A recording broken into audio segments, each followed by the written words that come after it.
the Obi of Onitsha came out to slam the northern the northern people from the Sultan and all of them. Don't kill anybody from Benin or the Igbos, the Yorubas in my domain, or else there may be retaliation. Mr. Raf, you are here this morning. What can you say about that this morning? Oh, thank you, my brother. Good morning, viewers. This is Extreme News. That was a statement from Abogdiwan of Igbo land, the Obi of Onitsha. The threat by northern youths, the threat by the Fulani headers, the Ariwa Forum in the northern region, to all the southerners, that as a result of Uromi killing in those states, that come what may, under 48 hours, if Tinubu and the Inspector of Police refuses to bring those that killed or maimed those killer headers in Uromi, that the Ariwa youth in the north will go after every Christian in Nigeria. Christians from Cordova, if you like, come from Cotonou. If you're an Igbo Christian, Yoruba Christian, Calabar, he threatened the whole tribe in the north. And as I'm talking to you now, whoever might like to debunk these statements will actually have himself blamed. Why? The Ariwa youths that have made this statement, their spokesperson has been declared wanted by DSS and the Inspector General of Police. So which is why I've come out this afternoon to tell you that the Abogdiwan of Igbo land, Obi of Onitsha, has actually challenged back the Emir Sanusi and his cohorts. The Sultan of Sokoto Caliphate, that if any Yoruba man, Bini man, Uromi man, Igbo man is got killed in the northern state, in the north, that none of their citizens who are staying in the northern Nigeria will go back home safely. So what we are saying here is, Fulani have seen themselves as the kings over other tribes in Nigeria many years ago till today. What are we saying? Just yesterday, 15 were killed in Plateau State. It is on the newspaper. I'm not the one carrying the propaganda. This propaganda is not from me. This propaganda is not from Extreme News. This propaganda is not from Raf Tresvant. It is on the front page of newspaper. People are seeing themselves as kings over us in Nigeria. And who are these people? Fulani. Fulani are killing Yoruba, killing Igbo, and they are going free. If Igbo man retaliates in defense to defend himself and save his head, IGBO police and the first headquarters Abuja, they will come and sack everybody in that community, set the whole houses ablaze. As I'm talking to you now, it is trending in the White House, trending in the House of Congress, Capitol, the lawmaking body house in the United States. I've actually come out and understood that from 2015, 10 years of APC administration, Christians are dying in their large number in Nigeria. Christians were being killed, maimed and decimated by headers from Mali, from Senegambia, from Futajelo Highland. And the Islamization process has been on course since 1970. It was only one tribe that stood on their feet for 55 years now, rejecting, resisting Islamization agenda or ideology.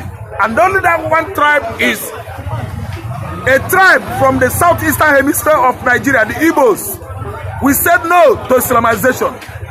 If Yoruba Kpais, Igbo Kpais, Nigerian military forces, they will go after Yoruba, go after Igbo. If Fulani man Kpais men in Imperial community, many in Plateau State, IG will not talk. Sultan of Sokoto will be enjoying himself.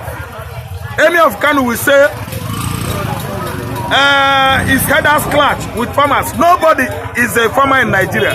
Nobody is a farmer. Nobody is a farmer. Nigerians are businessmen. Nigerians are cultivating their farmland. We don't have anything like farming in Nigeria. What we have in Nigeria is called subsistence. Subsistence agriculture. Go and farm. Come home, eat the farm produce, the proceedings from your farm. That is what I mean by subsistence. And in such a way whereby you can say that Nigerians are farming, that Nigerians are farmers, we run commercial agriculture, commercial farming. That is mechanized agriculture. Mechanized. But we don't have heat here in Nigeria. So the little one we are using farming to sustain members of our family, Fulani herdsmen has denied Nigeria this little one by encroaching across the whole farmland of this country. Benue men, they are what? Into subsistent farming to sustain their various families. But today we've seen the level that Fulani has gone, at least to threaten, to cause serious, dangerous menace across Benue State so that they will not have enough to eat.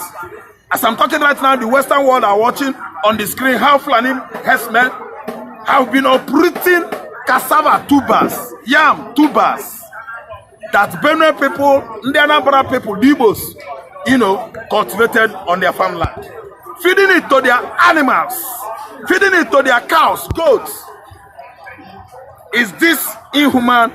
Is this human? How am I going to tell the whole world today that Nigerian farmland has been deserted? At Ihamu community, a community in Enugu State, they have abandoned their communities, their villages, their farmland and run away. Why? Fulani that attacked them. These community people wanted to attack. Some forces come claiming they are federal, claiming they are IPOB. So if you kill an Igbo man will stay and sleep so that he will not fight back. You will take our land from us, Islamize us. No, is it? But we are calling the attention of the United Nations to come and see, witness what is going on in Igbo land. They have subjected Igbo land to unbearable hostilities, animosities over how many years now? And Igbo man has become a stranger in his land. Come to Anambra State and see by yourself. We are paying money every day to Fulani kidnappers in the jungle, in the forest and bushes all over Anambra State. We are paying money every day.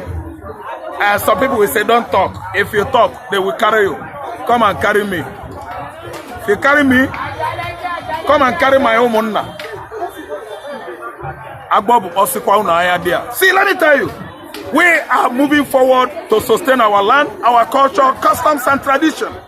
Nobody should come with strange cultures and religion, force it on me to be part of that kind of, let me say, strange practices. But the question is this, if they can declare Nnamdi Kanu a terrorist, they are Fulani S-men. I'm just asking, why can't they be declared? Because I don't know if Nnamdi Kanu, between Nnamdi Kanu or Fulani S-men that are terrorizing people, which of them is more dangerous to Nigeria? Why can't they declare Fulani too as terrorists in Nigeria? Thank you so much. Thank you so much. Better said than done. Better done than to say. Listen and listen go. The number 4th deadliest terrorist organization in the world today, as ranked by United Nations organization, is Fulani headers from Mali, from Senegal, Gambia, Futajelo Highland, and Nigeria. And their headquarters now is in Nigeria. The North knows their problem. The North is the cause of Fulani problem. The North are the one that instigated Boko Haram. The North are the one that actually caused the insurgency going across Nigeria today. I don't know if you understand what I'm saying. So what I mean is that the Fulani herders that are killing people, you are saying they are farmers. Nnamdi Kanu that is going on his way, agitating for liberation and emancipation of Biafra. You went to the court, proscribed him by force. Can you proscribe somebody under duress, claiming that such a person is a terrorist, on gunpoint? No. And later in the years, we actually see the Nigerian court, not only one, not two, that has come out and said, no, we proscribe IPOB and Mazi Nnamdi Kanu. They are no longer terrorists. So anybody that is coming forward to judge Mazi Nnamdi Kanu in the court of law in Nigeria, claiming that Mazi Nnamdi Kanu is a terrorist, that judge, that chief judge, that person, whoever you are a terrorist 1 million times. For calling the Igbos terrorists, you are a terrorist 1 million times.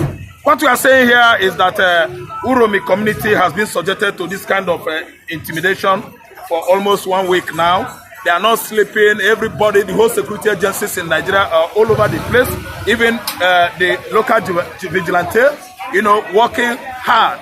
Nigerian police working hard, and the other military forces working hard to make sure that that community is a place of security. They are trying to secure everybody because of the threat from the Fulani headers, killer headers, who have been over the weeks now throwing, words, dangerous intimidation, words and remarks that they are coming for retaliation or reprisal. See, the point now is this. Abog the one of Igbo land has said, and I'm an Igbo man, we are behind his speech. Nobody should maim or touch the Igbos in the north. The Igbos are peace-living people, peace-loving people. They come to your region, they develop your region. Count how many upstairs in the north, the percentages that were Hausa man or Fulani man's buildings. 75% of the whole modern houses in the north were built by the Igbos. I'm not talking about entrepreneur establishments. They come to your house, your land, they build companies, industries, their business, employing your locals, your youths. So Igbos should not be touched in the northern region. Development, infrastructural-wise, as industrialization, they are all Igbo man's expertise or prowess. You allow the Igbos to do their business to help you grow. If you turn your back on the Igbos, your places will lack development, your land will turn to deserts. No threats. Don't threaten Igbo man while he's doing his business in your regions. When we buy houses, we rent shops, we pay. We don't go stay inside the bush. Igbo man know they stay inside bush. He lives among you in the town, paying electricity bill, paying his rent, paying his taxes. Why must you come into my own land? You rent my land in the bush. You don't pay me. You buy my animals, buy my farmers, and you don't contribute to the growth of my economy, my region's economy. This is, let me say, inhumanity of man against fellow man. Fulani should stop the incursion on other tribes in Nigeria. We are all sacrosanct before God. Everybody has valuable lives to live. Fulani should stay away from spying the Yorubas, spying the Igbos, spying the other sister tribes of ours. Everybody should live in peace, coexist in Nigeria as one nation. But if you see yourself, you are more sacrosanct than the other, that is when you are getting it wrong. The Sultan of Sokoto and the Sanusi, they should address this kind of, let me say, how do I put it? This kind of vicious, that's vices, vicious practices, traditions and customs going on in the north. For we are a people and nobody is better than each other. Political system of the country should be actually shared among these tribes, not only particular region would come out and tell us that they are born to rule. Nobody is born to rule. Everybody by democracy, by what conduct or conducting of election is very, very viable if won any election to rule Nigeria. I think I rest my case here. Until when I come tomorrow, subscribe from Extreme News. Notification bell, go down to the comment section. Let us talk. Okay. Thanks so much for coming. Like I said, kindly subscribe, all notifications, like and then share with others. You're welcome.